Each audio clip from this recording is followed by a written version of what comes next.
Process of resource planning. तो process of resource planning में सबसे फर्स्ट ऑफ ऑल यहाँ पे 3 स्टेप्स में हमने इसको डिवाइड किया गया है। 3 स्टेप्स में आपको एज इट इज ही लर्न करना है। ये 3 मार्क्स में स्पेसिफिकेशन पुटअप होता है।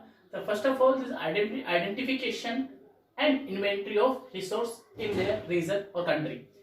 आपके रीजन में या आपकी कंट्री में जहां पे रिसोर्स की अवेलेबिलिटी है, इन्वेंट्री का पता लगाना है कहाँ पे है, उसका स्टॉक मिल सकता है और उसका आइडेंटिफाई करना है, उसको आइडेंटिफिकेशन। ये 2 प्रोसेस जो है यहाँ पे, मतलब ये एक प्रोसेस है फर्स्ट वाली जिसमें आपको रिसोर्स का अवेलेबिलिटी का पता लगाना होता है। अब आप रिसोर्स की अवेलेबिलिटी का पता कैसे लगाएंगे? तो सबसे फर्स्ट ऑफ ऑल हम किसी भी रिसोर्स की अवेलेबिलिटी को जानने के लिए फर्स्ट कंडीशन हम करेंगे सर्वे किया जाता है किसी भी कंडीशन की, किसी भी डाटा को कलेक्ट करने के लिए या किसी भी इंफॉर्मेशन को निकालने के लिए। उसके बाद मैपिंग की जाती है कितने एरिया में कितना जो है रीजन जो है वो कवर कर रहा है। उसके बाद सेकंड थिंग क्वालिटी और क्वांटिटी का एस्टिमेशन, क्वालिटी का और क्वांटिटी का एस्टिमेशन किया जाता है कि कितनी अच्छी क्वालिटी में हमारे को ये रिसोर्स यहाँ पे अवेलेबल होगा और कितने अच्छे लिए ये हमारे लिए यूजफुल होगा, तो उसकी क्वालिटी का एस्टिमेशन किया जाता है। उसके बाद हमें क्वांटिटी का एस्टिमेशन किया जाता है कि कितनी क्वांटिटी में ये हमारे यहाँ पे हमें ये मिल सकता है। इस क्वालिटी और क्वांटिटी का एस्टिमेशन किया जाता है, यानी अंदाजा लगाया जाता है, उसको मेजरमेंट किया जाता है, उसको मेजर किया जाता है रिसोर्स को। उसके बाद जो है, तो ये फर्स्ट प्रोसेस है आइडेंटिफिकेशन और इन्वेंटरी ऑफ रिसोर्स। सेकंड यहाँ पे आती इवॉल्विंग अ प्लानिंग स्ट्रक्चर। अब इसके बाद हमने जो इन्वेंटरी मिला है हमारे को, जो आइडेंटिफाई किया है हमने रिसोर्स को, उसको हम क्या करेंगे अब डेवलप की सेकंड प्रोसेस में लेके आएंगे।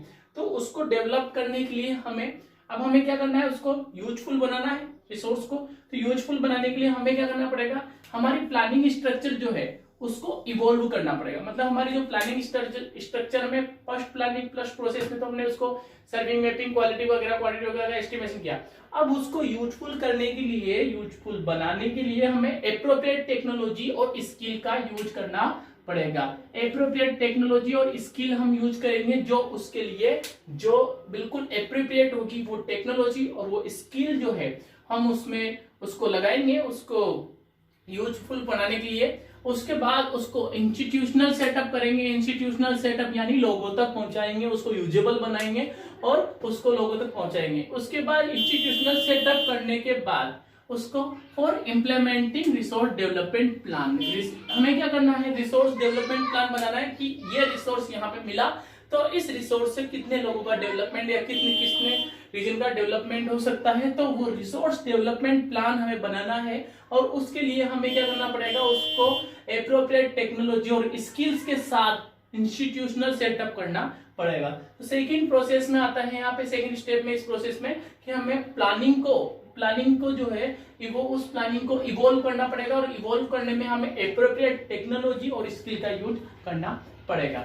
उसके बाद थर्ड स्टेप में आता है matching resource development plan with national development plan. अब हमें क्या करना पड़ेगा, रिसोर्स को हमने यूजेबल बना लिया, इंस्टीट्यूशनल सेटअप भी कर लिया, तो हमें क्या करना पड़ेगा कि उनको मैचिंग करना पड़ेगा, क्योंकि हमने रिसोर्स डेवलपमेंट प्लान बनाया है कि इस रिसोर्स से हमें क्या डेवलपमेंट करना है और हमारा प्लान क्या रहेगा जिससे इसका डेवलपमेंट हो सके। तो उसके लिए हमें क्या करना पड़ेगा कि कंट्री का डेवलपमेंट प्लान क्या है और रिसोर्स का डेवलपमेंट प्लान क्या है, उन दोनों को मैच करना पड़ेगा। उन दोनों को मैच के साथ हमें जो है इसको आगे इंप्लीमेंट करना पड़ेगा, क्योंकि कंट्री का डेवलपमेंट क्या है, रिसोर्स का डेवलपमेंट प्लान क्या है। जैसे हम देखते हैं कि किसी रीजन में हमने कोई रिसोर्स की अवेलेबिलिटी हुई, मिनरल्स वगैरह मिले और वहां पे अगर बैकवर्ड स्टेट है वो, तो वहां पे हम इंडस्ट्रियल डेवलपमेंट इंडस्ट्रीज भी सेटअप करनी पड़ेगी। तो कंट्री का डेवलपमेंट प्लान कहता है कि पॉवर्टी को रिड्यूस करना, वहां पे एम्प्लॉयमेंट जनरेट करना, तो हमारे को भी क्या करना पड़ेगा, वहां पे मिनरल्स वगैरह को जो है यूजेबल बना के डेवलपमेंट करना पड़ेगा।